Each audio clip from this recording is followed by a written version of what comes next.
আসসালামু আলাইকুম এভরিওয়ান। অভিমানী মন গল্পের পঞ্চম পার্ট। তো চলো বেশি কথা না কইয়া গল্প শুরু করা যাক। মাসুদ ভাইয়ার বাসায় পৌঁছে গেলাম। বাসায় ঢুকতেই দেখি মাসুদ ভাইয়া ও তার বোন মিতু বসে থেকে গল্প করছে। আমরা কেন এসেছি আমাদের দেখেই হয়তো উনি বুঝে গিয়েছেন। উনি দাঁড়িয়ে গেল, আপু উনার একটু কাছাকাছি গেল। অন্যদিকে আমি চোখের জল নিয়ে মিতুর দিকে তাকিয়ে রইলাম। আপু বলল, তুমি এটা কি করতে চাচ্ছ? এভাবে তুমি আমাকে পর করে দিবা? আমার হাতটা এভাবে ছেড়ে দিতে পারবা? মাসুদ ভাইয়া কিছু না বলে আপুর হাতে থাকা ডিভোর্স পেপারটি নিয়ে দেখলেন আপু তাদের সাইন করেছে কিনা। আপু সাইন করেননি দেখে উনি নিজের পকেট থেকে একটা কলম বের করলেন। কলম সহ কাগজটা আপুর দিকে বাড়িয়ে দিয়ে বললেন, সাইন করো। আপু কিছু না বলে শুধু উনার দিকে চেয়ে রইল। আপু বলল, আচ্ছা আমাকে ডিভোর্স দিবে ঠিক আছে, কিন্তু ডিভোর্স দেওয়ার আগে কেন দিবে তার কারণটা তো বলে দাও। মাসুদ ভাই বলল, কারণ জানতে চাস? কারণ হলো তোর সাথে আমার যায় না। তোর স্ট্যাটাস আর আমার স্ট্যাটাস সম্পূর্ণই আলাদা। আপু বলল, এখন স্ট্যাটাসের কথা বলছো?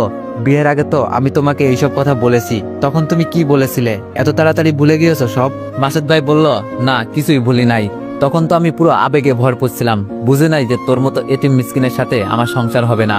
তুই বউ হওয়া তো দূরে থাক, আমার বাসায় কাদের মেয়ে হওয়ার যোগ্যও না। মাসুদ ভাই বলল, সাইন করবি নাকি জোর করে সাইন করে নিয়ে ঘাড় ধাক্কা মেরে বাড়ি থেকে বের করে দিব?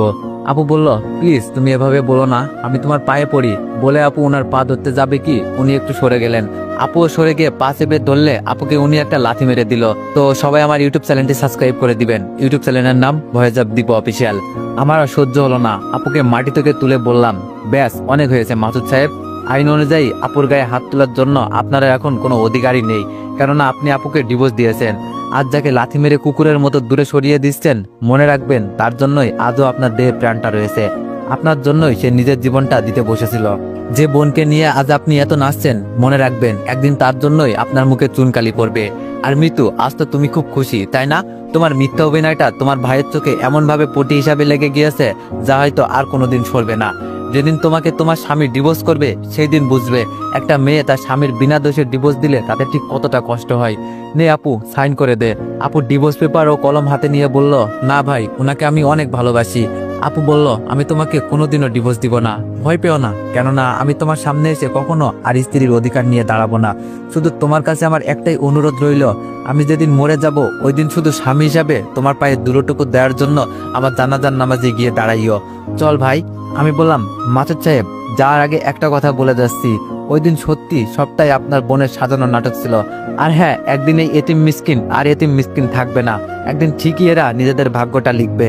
আমরা ডিভোর্স লেটারটা নিয়ে বাসায় চলে আসলাম। এসে দেখি আব্বু বিছানায় বসে রয়েছেন। আপু আমি গিয়ে আব্বুর দুই পায়ের দুই পাশে বসলাম। আব্বু বলল, কি হয়েছে বাবা তোদের? আপু ডিভোর্স লেটারটা আব্বুকে দিল। উনি পড়ে দেখে কিছুক্ষণ চুপ করে থেকে বললেন, বাবা এইসব ধনী মানুষেরা আমাদের মতো মানুষদের সাথে শুধু স্বার্থের জন্যই মেশে, যেমনটা আমাকে ওই দিন ফাঁসিয়ে তোদের থেকে আলাদা হতে বাধ্য করেছিল। তোরা বাসায় নেই দেখে ভাবলাম রান্নার কাজটা সেরে ফেলি। নিজের হাতে রান্না করেছি, চল তোদের দুজনকে আমি আজ নিজ হাতে খাওয়াবো। আব্বু রান্না করেছে শুনে আমি কিছুটা অবাক হলাম। আপু না খেতে চাইলেও আমার আব্বুর জোরাজোরিতে রাজি হয়ে গেল। আব্বু আমাকে আপুকে খাইয়ে দিচ্ছে। প্রথমবার খাবারটা মুখে দিতেই এতটা স্বাদ লাগলো যে আমি অবাক হয়ে ভাবতে লাগলাম, আব্বু এত সুন্দর রান্না পারেন। এভাবেই বেশ কিছুদিন কেটে গেল। আব্বু এসে একদিন বলল, তুই কলেজে যাস না, তাই প্রতিদিনই অনু নামের একটা মেয়ে এসে আমার কাছে কলেজে কেন যাস না জানতে চাই। আজ এসে বলল তোদের পরীক্ষা নাকি আর বেশি দিন নেই, কাল থেকে তুই কলেজে যা। আমি বললাম, আব্বু আমি আর পড়াশোনা করব না, আপু আমি তুমি আমাদের ওয়ার্কশপে কাজ করব। আপু বলল, না ভাই পড়াশোনা বাদ দিস না, তুই বরং পড়াশোনার পাশাপাশি একটু আমাদের সাথে থাকিস, তাহলে আব্বু আর আমি সব পারবো। আমি বললাম, আচ্ছা তাহলে কাল থেকে আমি কলেজে যাব। কিন্তু কাল আপু আমাকে আর তোকে থানায় এসআই সাহেব ডেকেছেন, আব্বুর মামলার বিষয়ে কিছু কথা বলবেন। আমি সন্ধ্যায় অনুর বাসায় রওনা দিলাম। অনুর আব্বুর জন্য নিচে সোফায় বসে আছি। উনি আসলে বললাম, স্যার আমি অনুর বন্ধু, একটা দরকারে আপনার কাছে এসেছি। অনুর আব্বু বলল, ও আচ্ছা, অনু তো বাসায় নেই, ওর বান্ধবীর বাসায় গিয়েছে, বলো কি খাবে? আমি বললাম, না স্যার আসলে আমার দরকারটা। অনুর আব্বু বলল, সেটা তো শুনবই। উনি একজনকে ডেকে নাস্তার জন্য কিছু নিয়ে আসতে বললেন। নাস্তা খেতে খেতে বললেন, বলো কি দরকার?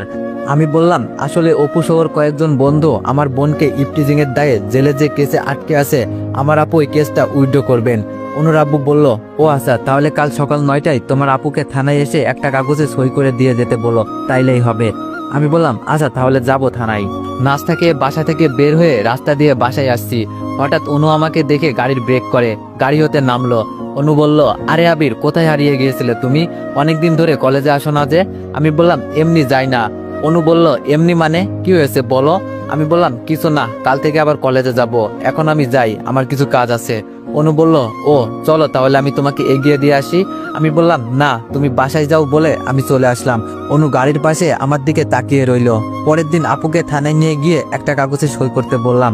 আপু সই করলে বললাম, আপু তুই বাসায় যা, আমার একটু কাজ আছে, সেরে পাই। আপু সই করলে বললাম, আপু তুই বাসায় যা, আমার একটু কাজ আছে, সেরে পাই দিয়ে কলেজে যাব। আপু চলে গেলে আমি গিয়ে থানার বাইরে দাঁড়িয়ে আছি। অপু সহ ওর বন্ধুরা বার হয়ে আসলো। আমি ওদের দিকে যেতেই অপু আমাকে মারতে ধেয়ে আসলো। খুশি মারবে বলে হাত তুলেছে, অমনি আমি 2 হাত জোর করাই ও হাতটা নামিয়ে নিল। আমি বললাম, ভাই প্রথমে আমি মাপ চেয়ে নিচ্ছি, সরি, তোমার সাথে কিছু কথা বলার ছিল। অপু বলল, বল কি বলবি। আমি বললাম, ভাই আমি জানি তুমি হয়তো ভাবছো আমি আর আমার বোন যে এসব করেছি তা কিন্তু সত্যি নয়। অপু বলল, মানে। আমি বললাম, মানেটা হলো মিতুর ভাই আমাদেরকে এইগুলো করতে বাধ্য করেছিল। ওইদিন পার্কের মধ্যে মিতুকে চর মারতে মিতুর ভাই আমাকে বলেছিল। অপু বলল, এইসব মিতুর ভাইয়ের খেলা। আমি বললাম, তোমার থেকে ওনার বোনকে দূরে সরে রাখবে বলে উনি এইসব করেছেন। মিতু তোমাকে সত্যি ভালোবাসে। অপু বলল, ধুর, ওর ভালোবাসা, এতদিন জেলে আসি একবার খোঁজ নিয়ে দেখেনি, ওই শালির জন্যই আজ আমার জেল খাটা লাগলো। আমি বললাম, আর ওকে কে ভালোবাসে, আমি ওর সাথে ভালোবাসার নাটক করেছি ওর বাবার টাকা পয়সার লোভে। ভেবেছিলাম বিয়ে করে সব হাতিয়ে নিব, কিন্তু শালি এখন পাল্টি মেরে দিয়েছে। আমি বললাম, না ভাই, মারেনি, ও এখনো তোমাকে ভালোবাসে।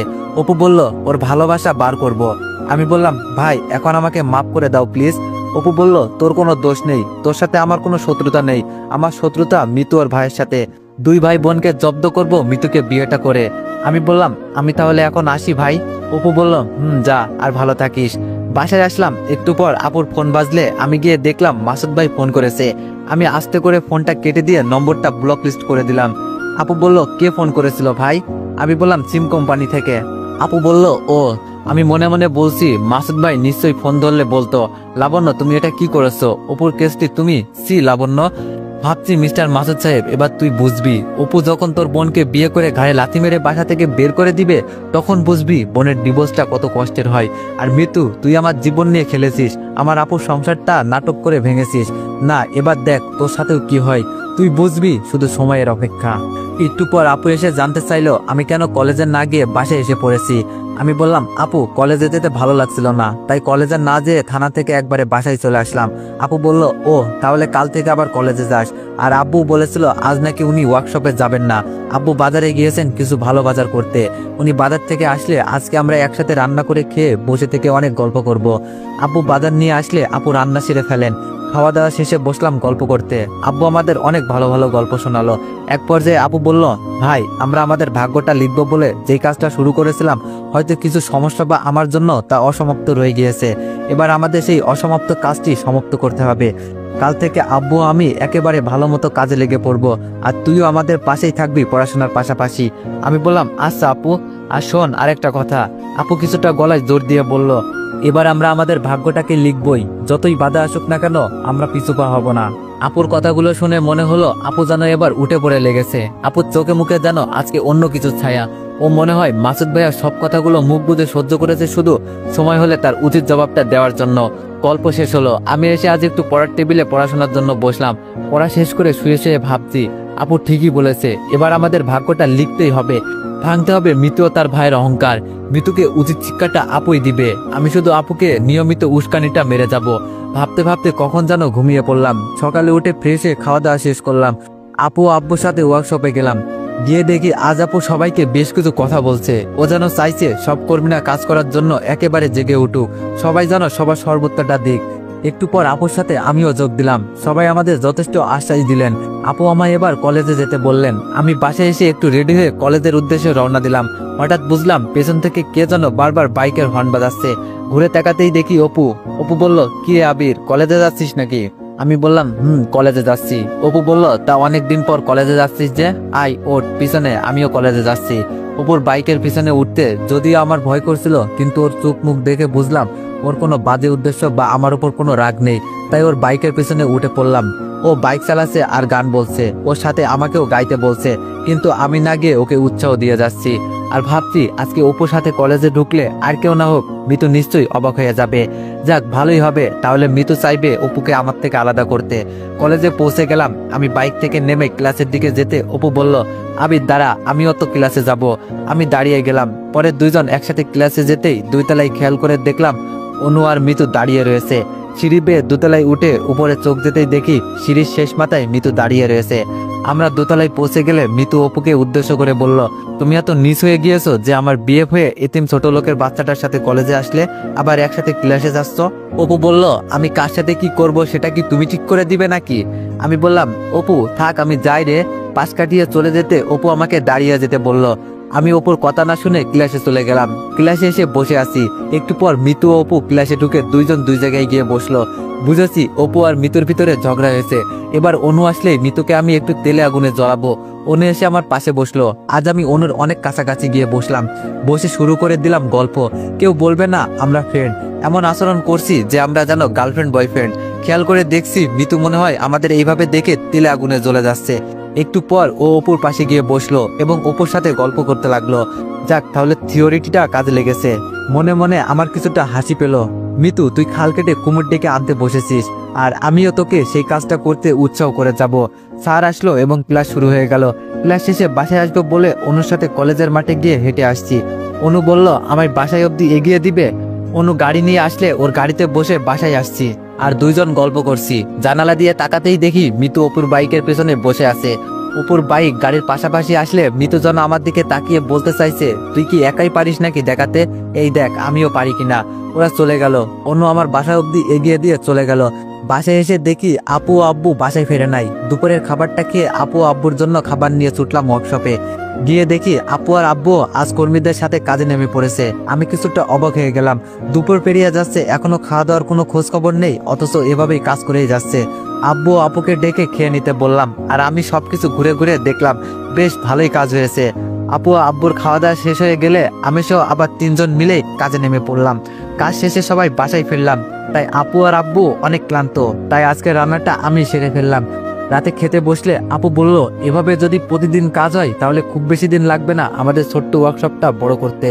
আব্বু বলল, ঠিক বলেছিস লাবণ্য, আমরা এভাবে প্রতিদিনই নিজেদের সর্বোচ্চ দিয়ে কাজ করে যাব, তাহলে একদিন না একদিন উপরবেলা ঠিকই আমাদের দিকে মুখ তুলে তাকাবেন। 1 সপ্তাহ পার হয়ে গেল। আপু হিসাব করে জানালো আমাদের 1 সপ্তাহ কাজের ফলে আমরা আরো 5টি সেলাই মেশিন যোগ করতে পারবো। আমি কিছুটা অবাক হলাম বটে, তবে ছোট্ট সাপনের হাত ধরে একদিন আমরা আমাদের ভাগ্যটা লিখে ফেলবো, তার কোনো সন্দেহ নেই। রাতে ঘুমাতে গিয়ে আজ আমার মনটা যেন অন্য কিছু বলছে। আমি একসময় যার পিছনে ছুটেছি সে আমায় ছুঁড়ে ফেলে দিয়েছে। আজ অনু আমার পিছনে ছুটছে। অনুকে দেখে মনে হয় ও আমায় হয়তো অনেক কিছু বলতে চায়, কিন্তু বলতে পারে না। ওকে দেখে মনে হয় ও যেন পুরোটাই মিতুর উল্টো। মিতুর উপর প্রতিশোধ নিতে গিয়ে অনুর আবার আমার বন্ধুত্বের হাতটা ছেড়ে দিয়ে চলে যাবে না তো? তাইলে কি অনুকে আমি আপন করেই নিব? আমি কি ও যা বলতে চাই তা বলে দিব ওকে? না, এখন বলা যাবে না। এখন বললে অনু হয়তো আমায় গ্রহণ নাও করতে পারে, আবার অনুর বাবাও কোনো মতেই হয়তো আমাদের মেনে নিবে না। সো আগে অনুর পাশে দাঁড়ানোর জন্য যোগ্যতা অর্জন করি, তারপর না হয় সব ভেবে দেখব। এখন আপাতত অনুর সাথে এভাবেই থাকি। এইদিকে তো মিতু আবার অপুর প্রেমে হাবুডুবু খাচ্ছে। শুধু সময়ের অপেক্ষা কবে যে আমি মিতুর বিয়েটা দেখবো আর আমাদের এই অবস্থাটার পরিবর্তন হবে। কয়েকটি মাস এভাবে কেটে গেল। আজ আমাদের অবস্থাটা অনেকটাই পরিবর্তন এসেছে। বাড়ি পাল্টিয়েছি, একটা গাড়িও হয়েছে আমাদের অবস্থাটা মোটামুটি ভালো হয়েছে। তবে এখনো অনেক কিছু হতে বাকি রয়ে গিয়েছে। আমার ইন্টার প্রথম বর্ষের পরীক্ষা আর কয়েকদিন পর, তাই মন দিয়ে পড়াশোনা শুরু করে দিলাম। রাতভর পড়াশোনার পাশাপাশি অনুর সাথে ভালোই চ্যাটিং চলতো। পরীক্ষা চলে এলো, এক পর্যায়ে পরীক্ষা শেষও হয়ে গেল। শেষ পরীক্ষার দিন আমি আর অনু আসছি। অপু আমাদের ডেকে নিয়ে বলল, আয় সবাই আজকে ঘুরতে যাই। আমি না করলাম। অপু বলল, আচ্ছা আজ তাহলে আমরা সবাই কলেজের ওই পুরনো চাওয়ালার দোকানের সামনে যাই, চাও খাওয়া হবে, আড্ডাও দেওয়া হবে। আমি বললাম, আচ্ছা আমরা আসবো তাহলে, বলে বাসায় চলে আসলাম। বাসায় এসে খাবার টেবিলে বসলাম। আপু একে একে রান্নাঘর হতে খাবার নিয়ে আসছে। কেউ যেন দরজার কলিং বেলটা বাজাতে আপু আমাকে গিয়ে দেখতে বলল। আমি গিয়ে দরজা খুলে দেখি একটা মেয়ে, বয়সটা খুব বেশি না আবার কমও না, মাঝামাঝি হবে। আমি বললাম, কি আপনি আর কি চান? উনি মাথাটা নিচু করে বললেন, বাবা আমি তোমার সৎ মা। আমি বললাম, কি বললেন? আপনি আবার বলুন। উনি বললেন, বাবা আমি তোমার সৎ মা। আমি বললাম, ও তার মানে ওই দিন আব্বুকে আপনি আর আপনার বাবা আমাদের থেকে আলাদা করেছিলেন, আর আপুকে আমাকে আমার পরিবারকে পথে বসিয়েছিলেন। আমি বললাম, এখনই এই বাসা থেকে বের হয়ে যান বলছি, নইলে কিন্তু। উনি বললেন, বাবা তোমার আব্বুকে একটু ডেকে দাও না, ওনার সাথে কিছু কথা বলে আমি চলে যাব। আমি বললাম আব্বু বাসায় নেই, আর আব্বুর সাথে আপনার কোনো কথা বলার দরকারও নেই, চলে যান বলছি। কি হয়েছে ভাই বলে আপু এসে ওনার সব কথা শুনে বাসার ভিতরে আসতে বললেন। আমি আপুর দয়া দেখে অবাক হয়ে গেলাম, শুধু রাগে আমার হাত পা কামড়াচ্ছে। একটু পর আব্বু আসলো। আব্বু এসেই তো আমার থেকে ওনাকে দেখে বেশি রেগে গেলেন, কিন্তু আপুর কথায় আব্বু কিছুটা শান্ত হয়ে গেলেন এবং কি জন্য এসেছে তা জানতে চাইলেন। সৎমা বললেন আমার বাবা হাসপাতালে, ওনার ক্যান্সার হয়েছে, ডাক্তার বলেছেন আর বেশি দিন বাঁচবে না।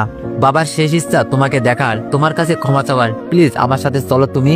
আব্বু কিছুতেই রাজি হলেন না। এক পর্যায়ে সৎমা আমাদের সামনেই আব্বুর পা জড়িয়ে ধরলেন। বলো মেয়ে হয়ে আমি কি আমার আব্বুর শেষ ইচ্ছাটা পূরণ করতে পারি না? তোমার যত ইচ্ছা আমাকে শাস্তি দাও, প্লিজ তবু একটিবার চলো। আপু এসে ওনাকে তুললেন এবং আপু আব্বুকে একটু বোঝালেন। অবশেষে আব্বু রাজি হয়ে গেলেন। আমরা সবাই গাড়িতে উঠলাম। জানালা দিয়ে আমাকে একটা কার্ড দিল। আমি কার্ডটা খুলে অবাক হয়ে গেলাম। আপু বলল কিসের কার্ড ওটা ভাই? আমি বললাম মৃত অপুর বিয়ের কার্ড। আপু বলল বলিস কি, উনি কি তাহলে আমাদের মৃত্যুর বিয়ের কার্ড দিয়েছেন? আমি বললাম না আপু, এই কার্ড অপু আমায় দিয়েছে বন্ধু হিসাবে, আর আব্বু সহ আমাদের সবাই ওর বিয়েতে যেতে বলেছেন। আপু বলল ও আচ্ছা। আমি কার্ডটা রেখে দিয়ে ভাবছি বাহ বাহ, এবার তাহলে বিয়েটা হবেই। বিয়ের পরেই মিতু বসবে জ্বালা। কিন্তু মিতুর বিয়ে দিতে মাতুর সাহেব রাজি হয়ে গেলেন। কিন্তু কেন রাজি হলো? উনি তো অপুকে দেখতেই পারেন না।